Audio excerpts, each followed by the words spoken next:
চিন্তা করবেন না। বাংলাদেশে নিয়ে যদি আপনাদের কোনো পরিবার থাকে, পরিজন থাকে, কেউ পড়াশোনা করতে যান, কেউ চিকিৎসা করতে এসে ফিরতে না পারেন, যদি কোনো সহযোগিতার দরকার হয়, আমি বাংলাদেশ নিয়ে কোনো কথা বলতে পারি না, কারণ ওটা একটা আলাদা দেশ। যা বলার ইন্ডিয়া গভর্নমেন্ট বলবে, আমি বলতে পারি না। কিন্তু আমি এটুকু বলতে পারি, অসহায় মানুষ যদি বাংলায় দরজা খটখটানি করে, আমরা তাদের আশ্রয় নিশ্চয়ই দেব। তার কারণ এটা ইউনাইটেড নেশনসের একটা রেজুলেশন আছে। কেউ যদি রিফিউজি হয়ে যায়, তাকে পাশের পার্শ্ববর্তী এলাকা তাকে সম্মান জানাবে।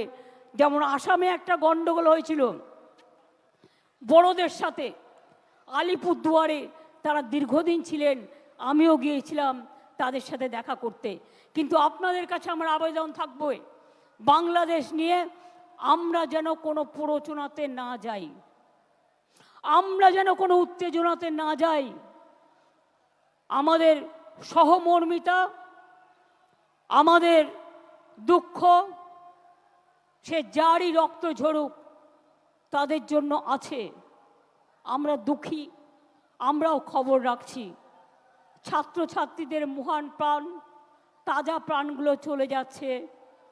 আমরা তাদের সকলকে, আমার অন্য কিছু বলার নেই।